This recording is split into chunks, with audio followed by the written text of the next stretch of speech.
Entre a Terra e o Céu. Sétimo livro da coleção, A Vida no Mundo Espiritual. Ditado pelo espírito André Luiz e psicografado pelo médium brasileiro Francisco Cândido Xavier, em 1954. Capítulo 36. Corações Renovados. 3 dias haviam corrido sobre a libertação de Júlio.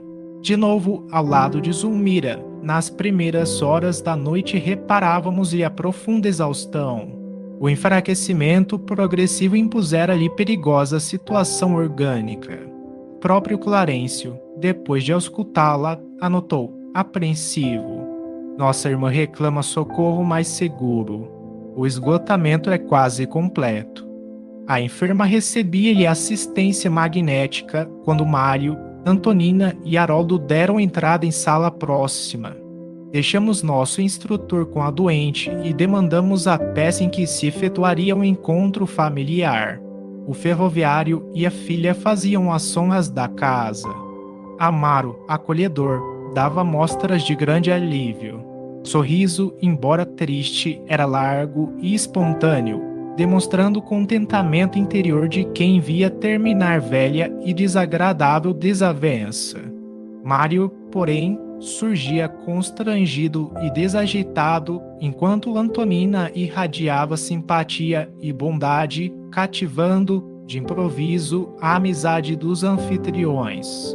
O enfermeiro apresentou a jovem senhora e o filhinho por amigos particulares e depois, evidentemente instruído pela companheira, iniciou a palestra comentando a penosa impressão que causara o falecimento do pequenino e pedia escusas por não haver reaparecido.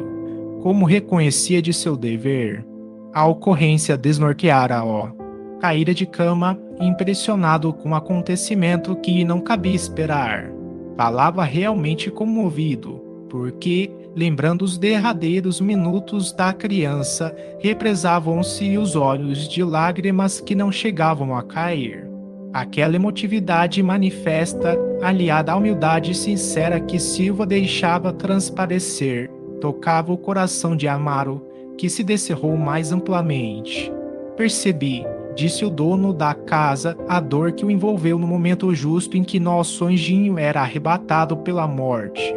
Sua aflição me comoveu muito, não só pelo devotamento do profissional que nos assistia, mas também pela afetividade pura do amigo que, há tanto tempo, se distanciara de nossos olhos.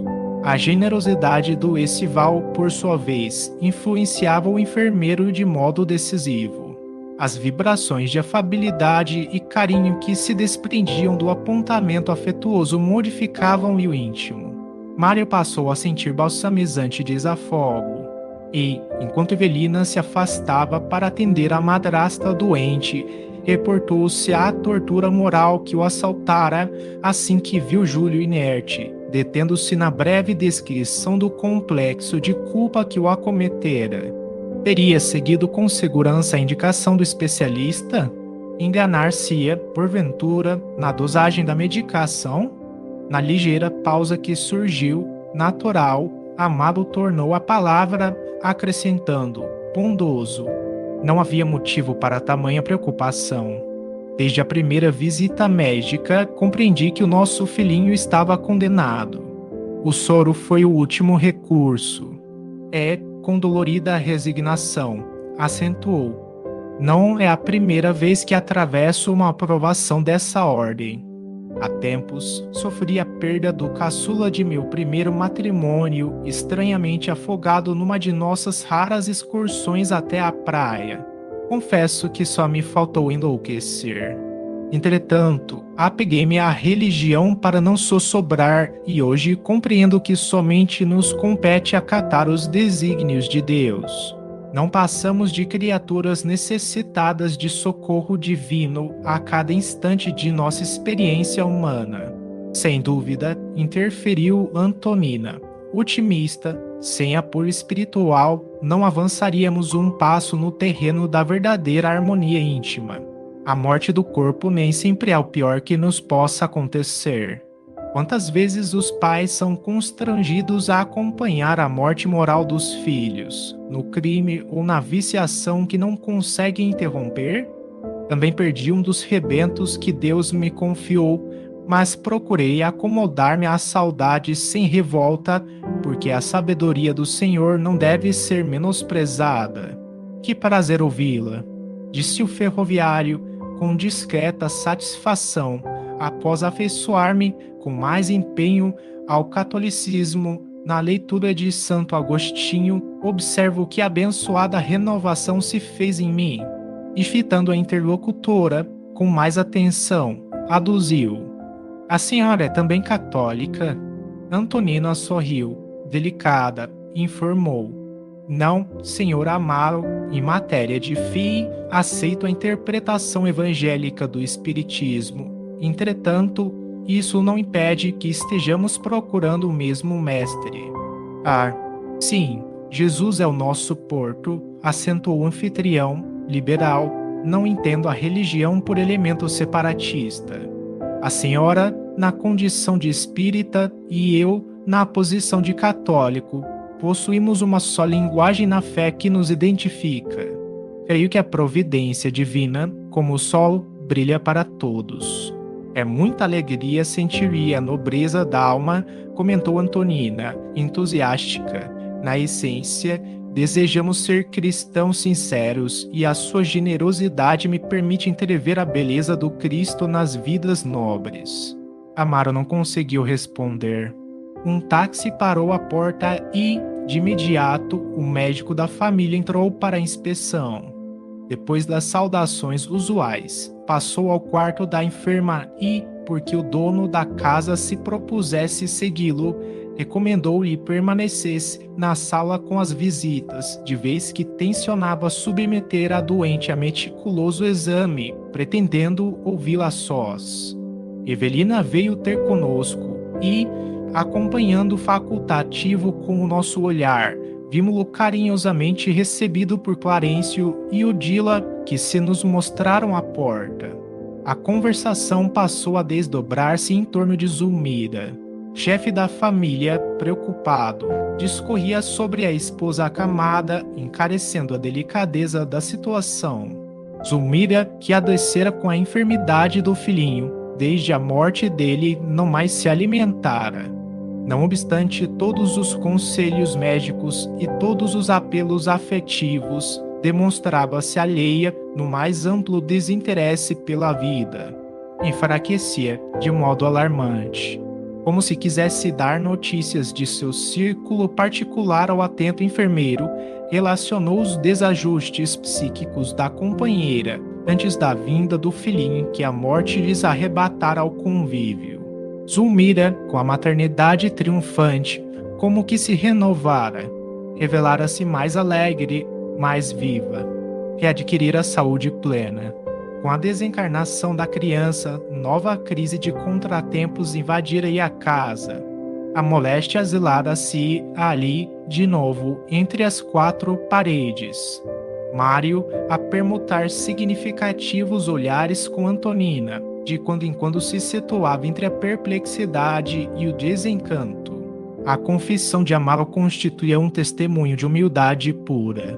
Em muitas ocasiões, fantasiara-o na própria imaginação, qual se for um poço de orgulho e arrogância e, por muitas vezes, surpreendera-se em acalorados solilóquios, rixando com ele em pensamento. Agora, reparava que o antagonista era um homem comum, tanto quanto ele necessitado de paz e compreensão. O entendimento prosseguia mais afetuoso quando o clínico tornou à sala. De semblante torturado, dirigiu-se ao ferroviário, notificando: "Amaro, a providência é quase impossível quando a previdência não funciona."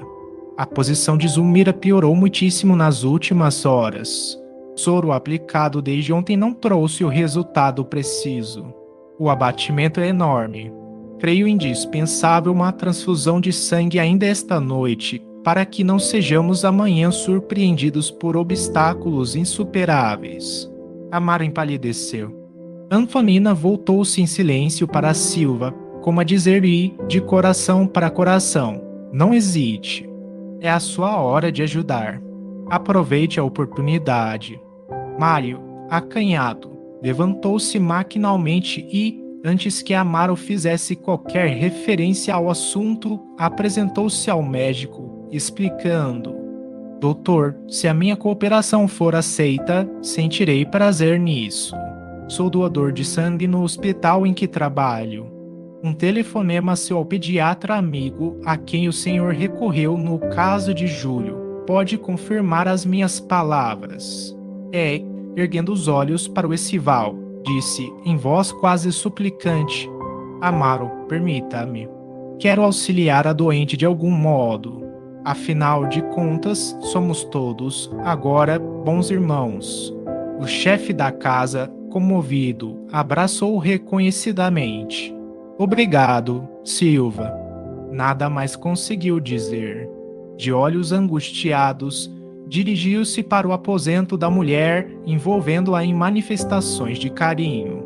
Antonina, colocando Haroldo junto a uma pilha de revistas velhas, pôs-se à disposição de Evelina para qualquer atividade caseira, enquanto Mário e o médico partiam velozes em busca do material necessário. Transcorrida 1 hora, a câmara da enferma se iluminava mais intensamente para o serviço a fazer. Zulmira, admirada, reconheceu Mário. Todavia era enorme a prostração para que pudesse demonstrar interesse ou desprazer.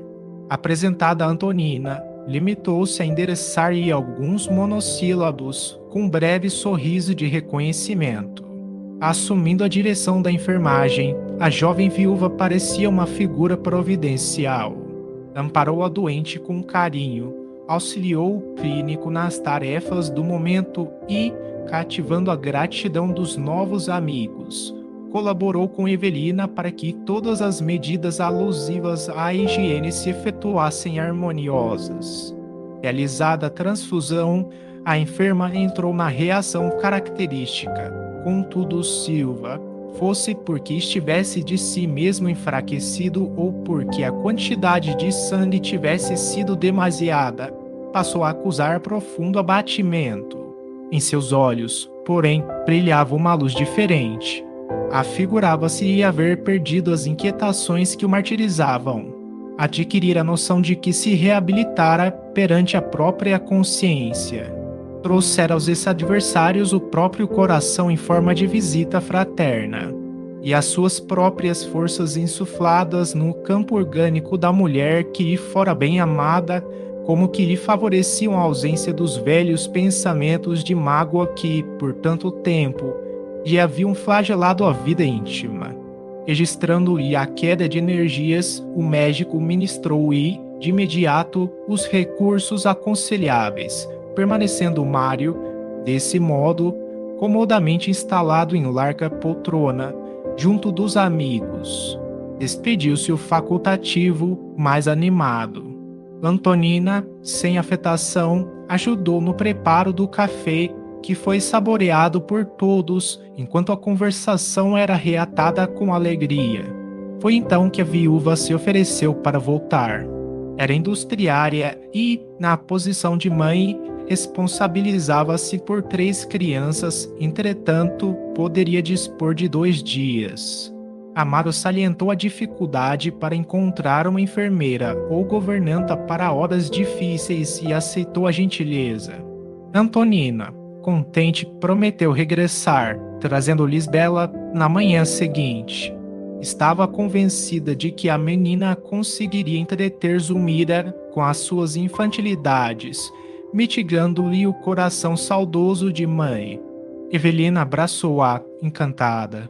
Simpatizara-se com Antonina como se fossem 2 irmãs. Algo reanimado e positivamente feliz, Mário dispôs-se à retirada e um táxi foi trazido. Um ambiente de construtiva cordialidade desenvolveu-se a reconfortante despedida. E Silva, fitando a companheira de excursão com reconhecimento e carinho, sentiu-se reconciliado consigo mesmo, irradiando a alegria silenciosa de quem retorna à felicidade.